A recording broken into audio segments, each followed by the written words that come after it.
How to identify investing mistakes और what is the timeline, कितना time लगता है आपको इन्वेस्टिंग मिस्टेक को आइडेंटिफाई करने में। तो मैं ये अपने एग्जांपल से लूँगा और मेरी स्टाइल ऑफ इन्वेस्टिंग थोड़ी सी आई मीन एग्रेसिव नहीं है। मैं over a period of time invest करना चाहता हूँ और मेरा इन्वेस्टिंग थीसिस ये है कि जब मैं किसी कंपनी को ट्रैकिंग में डालता हूँ तो उसके बारे में जितनी इन्फॉर्मेशन मैं ग्रैब कर सकता हूँ, उससे काफ़ी ज़्यादा इन्फॉर्मेशन मैं ग्रैब करता हूँ जब मैं उस कंपनी में इन्वेस्टेड हूँ। तो जनरली मैं क्या करता हूँ, पहली एक पोजीशन छोटी या मीडियम साइज़ की पोजीशन बना लेता हूँ और उस कंपनी को 6, 8, 10 महीने तक ट्रैकिंग में रखता हूँ। जब मैं उस कंपनी में इन्वेस्टेड हूँ और उसमें मैं ट्रैक कर रहा हूँ, तो मेरे पास इन्फॉर्मेशन का ओवरहॉल आता है। बिकॉज़ मैं ये मानता हूँ कि ये काफ़ी चीज़ों में होता है। एज़ एन एग्ज़ाम्पल, जब आप गाड़ी लेते हैं, तो आप जो गाड़ी लेना चाहते हैं, आपको काफ़ी वो सारी गाड़ियाँ स्पॉट होती है। जैसे सपोज़ करो कि आप अगर किया की कोई गाड़ी लेना चाहते हैं, किया सेल्टॉस या सोनेट, तो आपको काफ़ी किया सेल्टॉस या सोनेट दिखेंगी। उससे पहले आपको नहीं दिखती थी। उसका रीज़न ये है कि now you are looking for that kind of an information. Similarly जब आप इन्वेस्ट करते हो, तो उस इन्वेस्टमेंट के बाद आप उस कंपनी के इन्फॉर्मेशंस को काफ़ी डिटेल में पढ़ोगे। As an example, let's say Reliance industries का एक रिजल्ट आया कि रिलायंस इंडस्ट्रीज़ ने XYZ को एक्वायर किया। तो एज अ माने as just passing by investor of Reliance Industries, आप उसकी डिटेल्स में नहीं जाओगे कि उसने लिया तो क्यों लिया, उस बिज़नेस में जाने से उसका क्या होगा, या उस इन्फॉर्मेशन को पढ़ने के बाद भी आप उसके बारे में डीप थॉट्स नहीं दोगे। लेकिन जब आप एक इन्वेस्टर हो, तो आप ये देखोगे कि ये जो लिया है वो EPS एक्रेटिव है कि नहीं, बराबर जा रहा है कि नहीं, इसका long term goal short term goal सही है कि नहीं, can Reliance create a monopoly out of this business, और बहुत सारे डीप थॉट्स आप देते हो। तो जब आप इन्वेस्टेड होते हो, तो आपके पास इंफॉर्मेशन का काफ़ी ज़्यादा डिटेल्स आता है। तो वो जो इन्फॉर्मेशंस हैं वो 6 मंथ्स 7 मंथ्स में मेरे को मिल जाती है।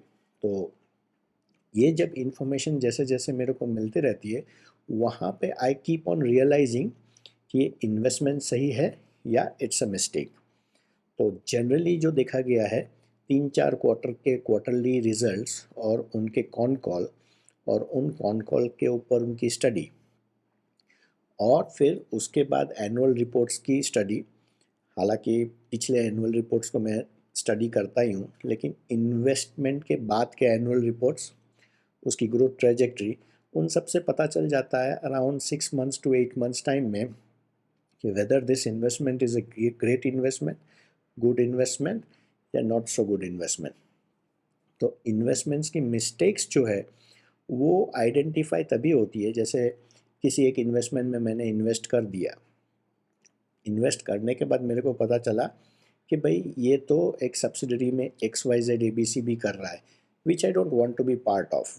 तो फिर वो इन्वेस्टमेंट मिस्टेक्स जो है वो 6 months 8 months down the line identify होती है। कभी कभी ऐसा भी हुआ है कि किसी एक इन्वेस्टमेंट में मैंने इन्वेस्ट किया, इनिशियल अमाउंट इन्वेस्ट किया, एंड द आइडिया वाज कि मैं थोड़ा थोड़ा खरीदता जाऊंगा with every fall, but then the stock corrected more than 50%, and now the investment is 25-30% down from the average price, और उसमें 1-1.5 साल भी हो चुका है। तो this is the mistake that I have realised कि I purchased at a very high valuation. Business में कोई प्रॉब्लम नहीं है। तो इन्वेस्टमेंट मिस्टेक्स जो हैं वो कहीं ना कहीं 1 साल से 3 साल के बीच में पता चलती है, and once you have cross that 1 year to 3 year time horizon, then you are almost sure कि ये आपकी इन्वेस्टमेंट जो है वो मिस्टेक नहीं है, इट्स अ गुड इन्वेस्टमेंट और a great investment. And then it becomes a point where कि भाई इसको होल्ड करते रहना है या फिर इसमें 2-3-4 साल के बाद निकल जाना है।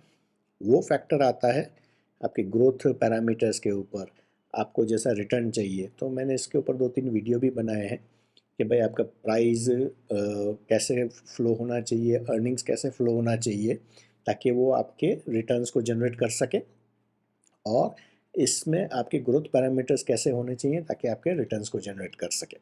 तो इन सब से पता चलता है कि whether an investment is a good investment, great investment, और it's a mistake. Generally ratios या वो सब जो है उनके ऊपर, या पी रेशियो या पेग रेशियो या अर्निंग्स यील्ड, या इन सब के ऊपर बेस करके आप इन्वेस्टमेंट सही है कि नहीं वो नहीं पहचान सकते। इन्वेस्टमेंट सही होने के लिए आपके पास जो इन्फॉर्मेशन आ रही है और आप उस इन्फॉर्मेशन को जिस तरीके से प्रोसेस कर रहे हो वो ज़्यादा इम्पोर्टेंट है रादर दैन दिस रेशियोज़।